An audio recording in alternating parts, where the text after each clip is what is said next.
Olá, tudo bem, professor Alexandre Soares? Para fechar a parte de orações. Alexandre, aleluia. Meu aluno, aleluia, e você não vai... Lógico que nós vamos voltar aí, mas por meio de outros assuntos. Mas, fechando orações, depois de coordenação, subordinação, a reduzida, agora o período misto. Período misto não é difícil, não precisa ser gênio, é quando se misturam os dois, né? Os dois períodos, tanto o composto por coordenação, quanto o composto por subordinação. Então é quando se misturam as orações classificadas como coordenadas e subordinadas. Mole, mole. Alexandre, mole, mas é lógico que se aumenta o tamanho do período, logicamente haverá mais dificuldade para eu analisar. Não há dúvida, meu aluno. Tanto que é verdade. Como é que a gente começa? João comprou o livro. Quem comprou o livro? Começa com um curtinho, depois de uma oração você vai colocando duas, depois três, e assim passo a passo. Daqui a pouco você está analisando um parágrafo inteirinho, que não seria necessário para fazer a sua prova, já vou logo lhe adiantando, você não vai pegar um tarado analisando sintaticamente o texto todinho. Tem gente que é assim, eu já até ouvi essa tese. Você pega a prova, candidato, e analisa o texto todinho, separe em orações, analise cada vírgula presente, analise a concordância, a regência, a crase. Aí a minha pergunta é a seguinte: depois de fazer isso tudo, quanto tempo restou para fazer a prova? Aí quando você acabou a análise do texto, acabou a prova, o tempo. Tá de brincadeira? E pior que há gente que acompanha, hein? Mas para variar, é o vendedor de ilusão, né? Não tenho nada contra não, mas é o camelô. Não parece professor. Então vamos à realidade. A realidade é a seguinte: período misto. Misto vem de mistura, né? Não há à toa que existe o tal do misto quente. Cuidado aí que eu vejo muito com o X, se você vir, né? Se você vir misto quente com o X, não coma não, a disenteria é certa. Pode parar aí no hospital e sabe, imagina o rolo que pode dar. Misto vem de mistura entre queijo e presunto. Então, por isso que misto quente é com S, não há dúvida. E esse período misto aqui, ele vai misturar o quê? A coordenação e a subordinação. Não tem nada demais. Então, vamos fazer... aqui não há muita matéria, teoria. Por quê? Porque a teoria você já viu. Você já viu a coordenação. A adição, a diversidade, a alternância, toda aquela conversa fiada. Conclusão, explicação, você já viu isso? Você já viu a subordinação, as tais substantivas, as tais adverbiais, as tais adjetivas. Agora você tem para ver o quê? Nada. Você só tem de ver a mistura de tudo que você já viu. Então, repare só. Num exemplo como este aqui, por exemplo, olha só. Ele comprou uma caneta e ela... Não, eu repeti caneta, vou até botar aqui, né? Botar aqui um lápis. Ele comprou um lápis para ficar bonitinho, né? Tá bagunçado. Isso aqui é padrão, meu filho.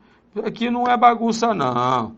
Bagunça você sabe até onde encontrar. Isso aqui não. Isso aqui é Alphacon. Então, comprei um lápis. Ele comprou um lápis e ela, uma caneta. Vou aproveitar, vou dar-lhe uma pancadinha aqui em pontuação. Alexandre, pelo amor de Deus. Quando eu tô vendo, período misto, eu não quero ver pontuação. Senão tique-teco acabam brigando. Pode parar. Porque você sabe que isso aqui é um motor. Então, quando der para eu falar, eu tenho de falar.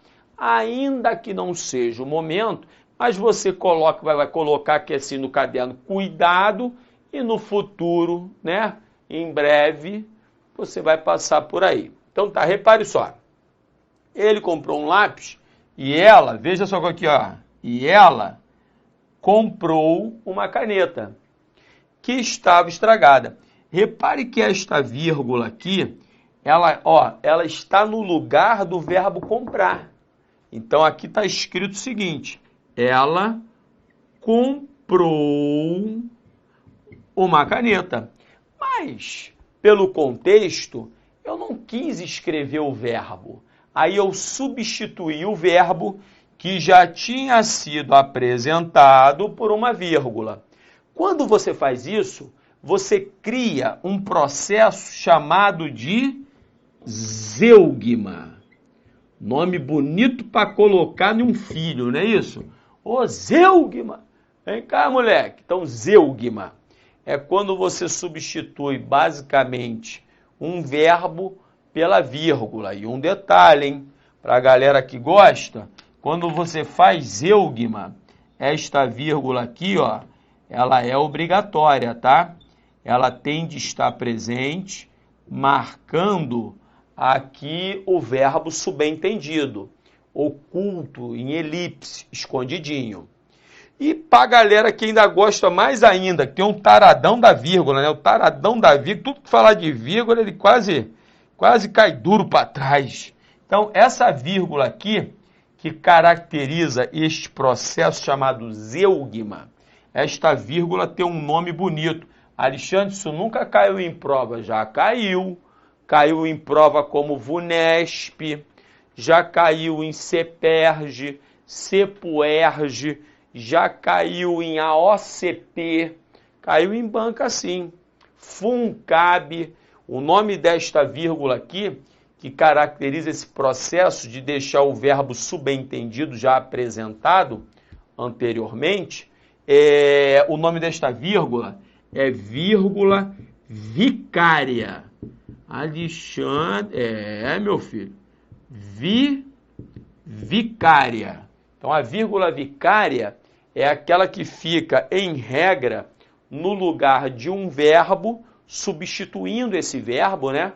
Vírgula esta obrigatória, muito interessante, caracterizando o fenômeno zeugma. Então, aí, continuando o procedimento, veja que entre ele comprou um lápis e ela comprou uma caneta, existe uma coordenação. Tanto é verdade que aqui aparece o conectivo aditivo e. Então, aqui, entre estas duas primeiras orações, há uma coordenação. Só que aí, veja só, então, até para a galera que gosta, quer ver? Deixe-me dar uma melhorada na peça. Eu vou apagar isto aqui. Você já colocou no papel aí, eu vou apagar para você visualizar tudo direitinho. Olha que interessante.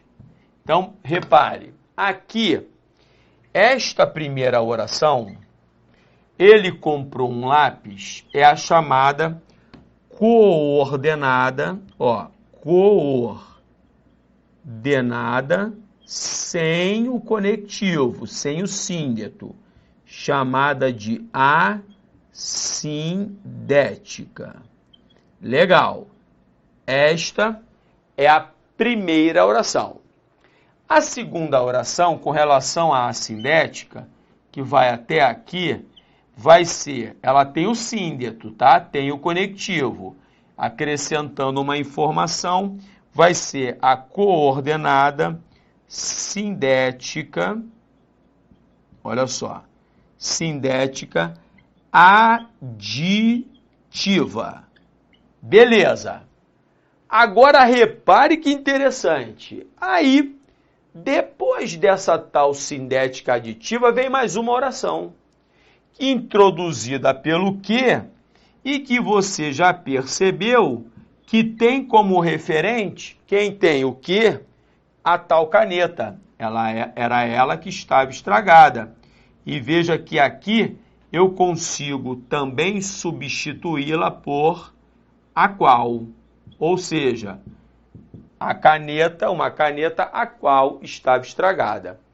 Então não há dúvida de que este que aqui bonito pra caramba é o famosão pronome, ó, pronome relativo.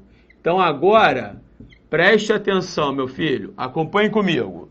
Se se trata de um pronome relativo, esta oração aqui é uma subordinada, lembra?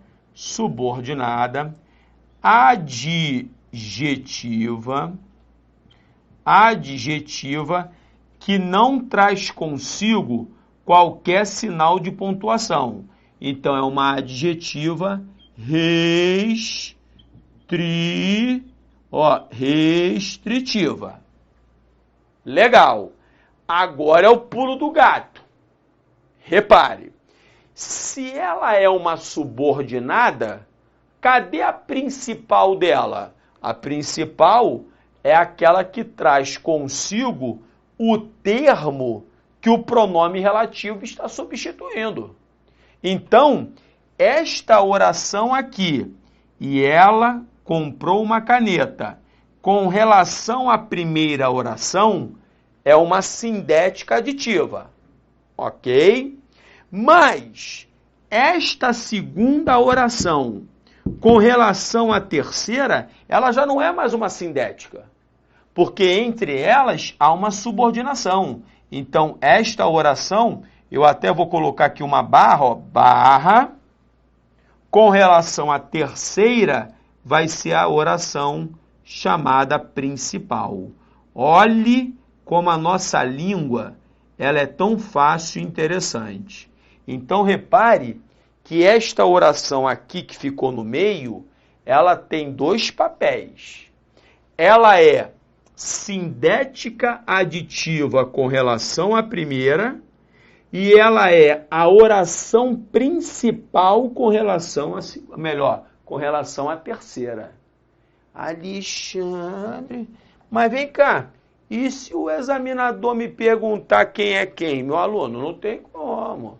Ele vai ter que dar o referente, ele vai ter que mostrar o que ele quer. Aqui ele veio. Não dá para você, com bolinha de cristal, descobrir qual é a intenção dele. Ele vai ter de deixar clara a intenção dele. Alexandre, não foi isso que eu perguntei? Sim. Se ele pergunta, a oração, e ela, vírgula, uma caneta, vai pedir a classificação dela. Depende. Com relação a quem? Com relação à primeira ou com relação à terceira? Ele vai ter de definir isso. Por que ele vai ter de definir isso? Porque esta oração, neste contexto, ela tem duas classificações, dependendo com quem ela está se relacionando. Ok? Gostou? Bonito? Isso é o período misto. Não é difícil não. É a questão de treino. Vamos ver mais. Acompanhe comigo. Olha esta aqui, ó. Quando ele chegou, João saiu e voltou logo. Mesma coisa, agora eu vou fazer mais direto. Repare, quando ele chegou, você já está esperto. O quando é uma conjunção temporal. Então, aqui nós temos uma subordinada, subordinada adverbial temporal. É uma subordinada. Que está aqui subordinada a João saiu. João saiu. Quando ele chegou, João saiu. Então, esta oração aqui, preste atenção. Com relação à primeira, é a tal da principal. Oração principal. Beleza. Mas, ligada à oração principal, apareceu mais uma. E voltou logo. E voltou logo não é uma subordinada, é uma coordenada. É um acréscimo de informações. Então, este E aqui é aditivo e esta oração é uma coordenada, sindética aditiva. Então, por isso, mais uma vez, ocorreu o quê?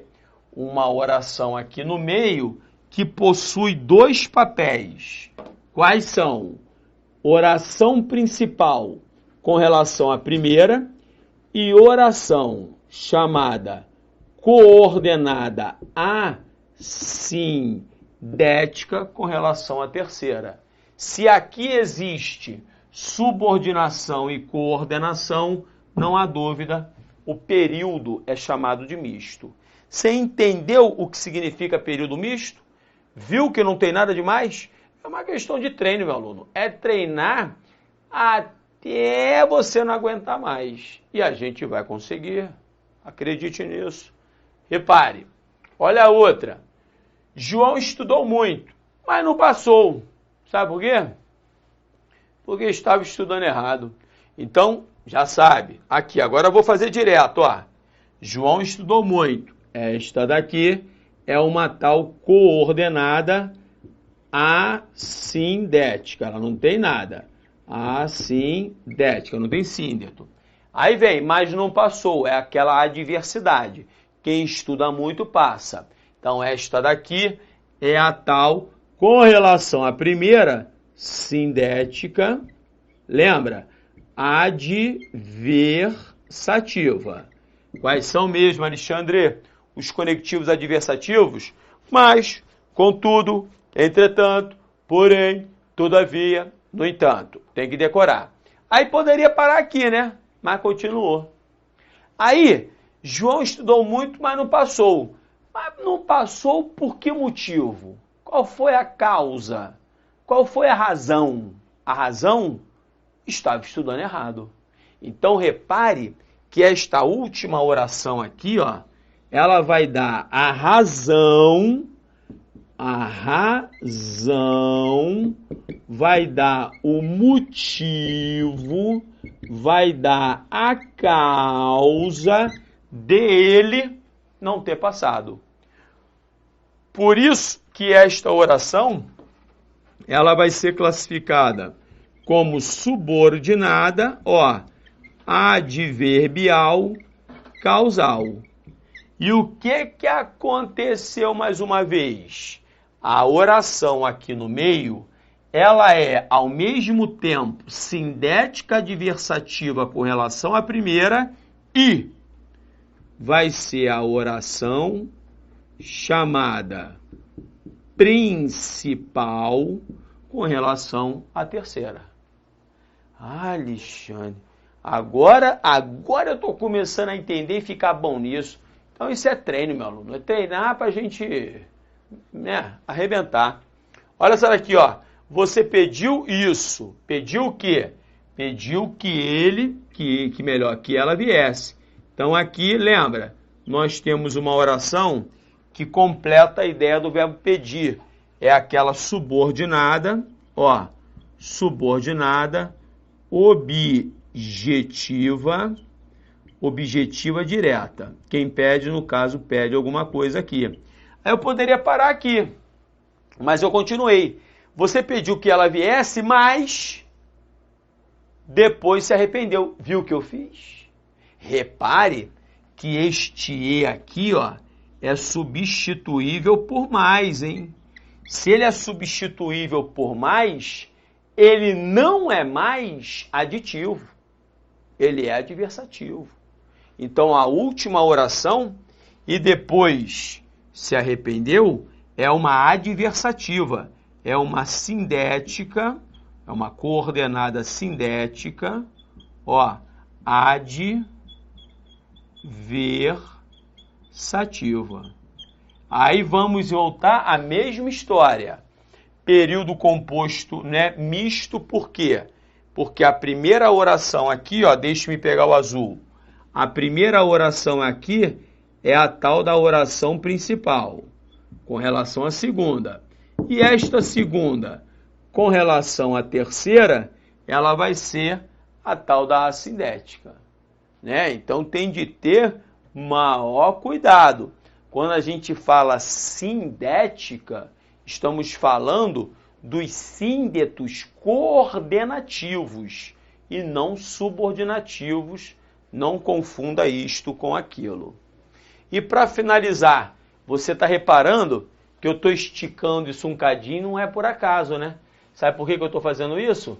Porque eu estou querendo esticar a parte de análise das orações pelas quais a gente já passou. Então, essas tais orações pelas quais já passamos, quero dar uma forçadinha nisso, para você, quanto mais treinar, quanto mais você vir isso, menos chance você tem de errar. Fale. Fale. Isto é uma ordem. É o tal do modo, lembra? O que trabalha com a ordem é o modo, não é o indicativo, não é o subjuntivo, é o modo imperativo. E você malandramente já sabe que quando você vira uma ordem antes, o que é que vem depois? O que vem depois é uma explicação. Então, na sequência, vem uma coordenada sindética, lembra? Explicativa. Então, nós temos até agora a coordenação. Mas aí poderia parar aqui. Aí eu continuei. Fale, pois quero ouvir a sua voz. Repare, quando você falar, tá horrível, hein? Fale, pois quero ouvir a sua voz quando você fala. Tá meio michuruca, né? Mas não liga não. Falta de criatividade. Mas dá para continuar. Então, a sua voz no momento em que você falar.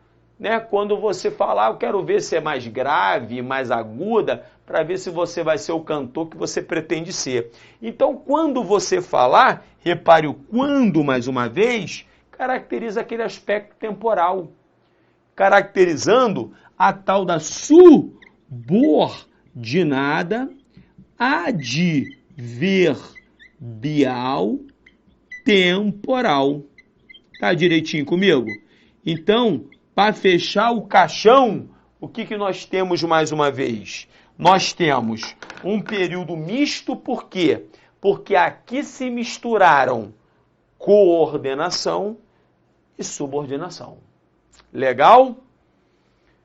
Beleza, então vamos sentar-lhe a mamona agora no exercício. Beber aquele golinho de água. Cadê minha água? E vamos que vamos. Vamos embora, vamos nessa. Acompanhe. Vamos embora. Então, primeira questão. Caso se peça em uma atividade do 9º ano, por exemplo, a identificação da relação existente entre as duas orações seguintes, que constituem um axioma de Descartes, penso, logo existo. O aluno deverá concluir, concluir que as duas orações, veja comigo, as duas orações, letra A, se subordinam ao negativo, penso, portanto, então, logo, aqui existe uma coordenação, uma oração aqui ó, chamada assindética e uma sindética conclusiva. Então, a letra A, ó, já está fora. Letra B, constitui um período complexo por apresentar duas orações absolutas. Não, orações absolutas são aquelas que sozinhas formam um período simples. E aqui só existe um período. Com orações absolutas, duas, deveria haver dois períodos. Então, a letra B também está fora. A letra C, estão coordenadas perfeitamente entre si e estabelecem elo semântico de conclusão. O logo é conclusivo. Letra C de Cristo é lógico, é a resposta. Letra D, apresentam características da subordinação, repito, existe coordenação. Letra C, ratificado o gabarito, é a resposta. Vamos embora para a próxima. Se a verdade fosse aquilo que posso entender, terminaria sendo apenas uma verdade pequena do meu caminho. Então, se este se, aqui ó, a oração sublinhada, então a oração sublinhada, meu aluno, pode acreditar, é esta daqui, ó. Se a verdade fosse aquilo que posso entender, esta daqui. Se este se é substituível por caso, como assim? Caso a verdade fosse aquilo que posso entender, não há dúvida de que esse se ele é condicional. Se ele é condicional, ela aqui, a adverbial, tem esse papel condicional. Então, se ela tem esse papel condicional, condição para que algo ocorra, não há dúvida que é uma adverbial condicional. Letra C, C de Cristo. Partamos para o número 3. Releia o trecho a seguir. Aos 7 anos vendia de casa em casa os pastéis que a mãe viúva fritava, enquanto no mesmo momento, se é no mesmo momento, momento é tempo. Se momento é tempo, assinale é letra A de Alexandre. Essa foi aquele jeito, pão, pão, queijo, queijo. E aqui vamos para a sequência. Na frase, essa fonte energética agride menos o meio ambiente do que. Se é do que, não há dúvida. O petróleo e o carvão, a oração sublinhada, que ou do que é comparação. Consequência, não. Concessão, perdidinha. Probabilidade, tá doida. Efeito e resultado, pode parar. É letra B, é B de bola. E para finalizar, para esquecer o medo do trovão, as aparições e os milhares de perigos, no contexto o segmento acima assinala a noção de se é para que, a fim de que, é finalidade. Pode ficar tranquilo que isto é líquido e certo, meu aluno. Ok? Me colocou grandão, veja que não tem nada demais, é treinar. E um detalhe, por favor, treine muito este assunto. Orações, semântica de conectivos, que é aí onde mora o perigo. Estou esperando você na próxima aula. Um grande beijo, fique com Deus. Tchau, tchau.